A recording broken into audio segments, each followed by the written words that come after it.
Bonjour à tous et bienvenue. Aujourd'hui, nous allons parler des promesses non tenues lors des processus de recrutement.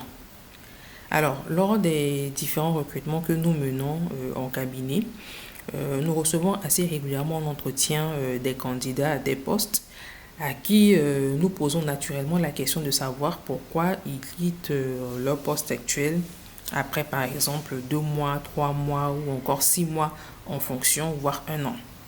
Et la réponse qui revient assez régulièrement de la part de ces candidats-là, c'est laquelle? Donc, par exemple, on m'a fait telle promesse qui n'a pas été tenue.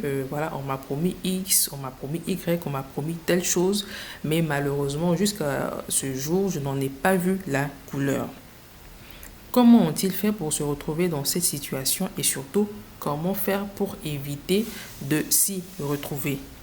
Cela va naturellement faire appel à votre logique, à votre sens du raisonnement, mais également à votre intuition.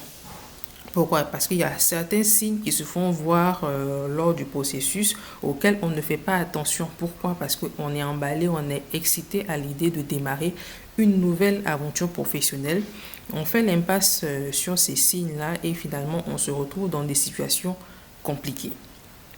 Donc, quel est le premier type de promesse auquel il faut faire attention? C'est par exemple lorsqu'on va vous dire, ben écoutez, c'est vrai que vous n'avez pas postulé à cette offre, mais en attendant, on vous propose ce poste-ci et dans X temps, lorsque le titulaire actuel du poste que vous convoitez sera muté ou lorsqu'il ira à la retraite ou lorsqu'il va partir, vous allez reprendre son poste naturellement. Le problème est le suivant. Qu'est-ce qui vous garantit que effectivement ce sera fait? Qu'est-ce qui vous garantit que le titulaire sera effectivement muté comme on vous l'a dit?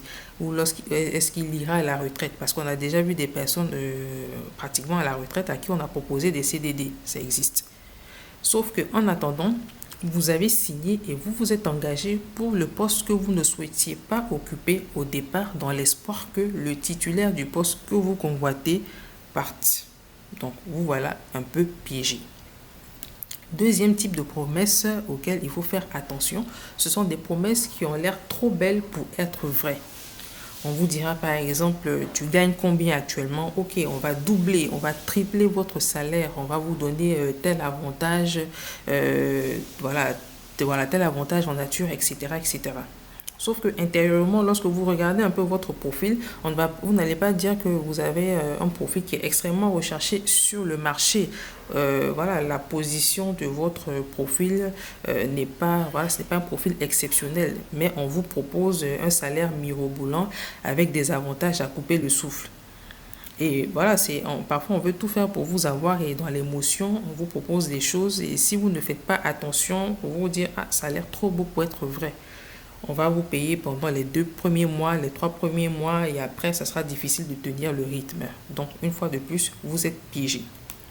Troisième type de promesse, c'est lorsque on fait des promesses même sur des aspects basiques, sur des points basiques de votre contrat de travail.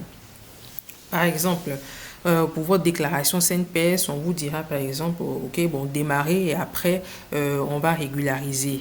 Ou encore, on va vous dire, écoutez, venez travailler avec votre ordinateur pour commencer, ou bien payer votre connexion Internet pour commencer, utiliser votre téléphone pour commencer, payer votre transport même pour commencer. Et après, écoutez, après, on va régulariser. Tout ça va rentrer dans l'ordre dans quelques temps.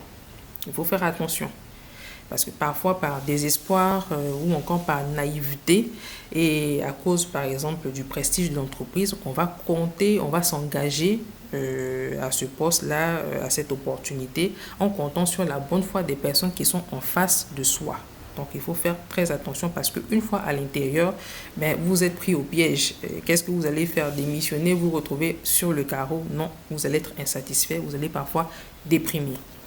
Donc, qu'est-ce qu'il faut faire? Premièrement, il faut conserver des traces écrites. Donc, tout ce qui vous est promis, il faut que ce soit consigné quelque part.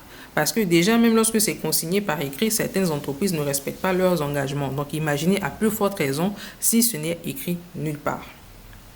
Ensuite, si vous trouvez des promesses qui vous sont faites trop farfelues, il faut prendre du recul et vraiment réfléchir. Un autre point, un autre conseil, et si vous voyez que c'est trop compliqué, il y a trop de si, il y a trop d'hypothèses, il y a trop d'hésitation, ce n'est pas assez fluide, il faut prendre du recul également et parfois c'est beaucoup mieux de décliner. Un autre conseil, si vous trouvez que les promesses qui vous sont faites, c'est même sur des aspects basiques, sur des points basiques, il faut faire attention également. Comme on l'a cité tout à l'heure dans les exemples, il faut d'abord payer ton transport, après on va te rembourser, etc. Et il faut faire attention et prendre du recul.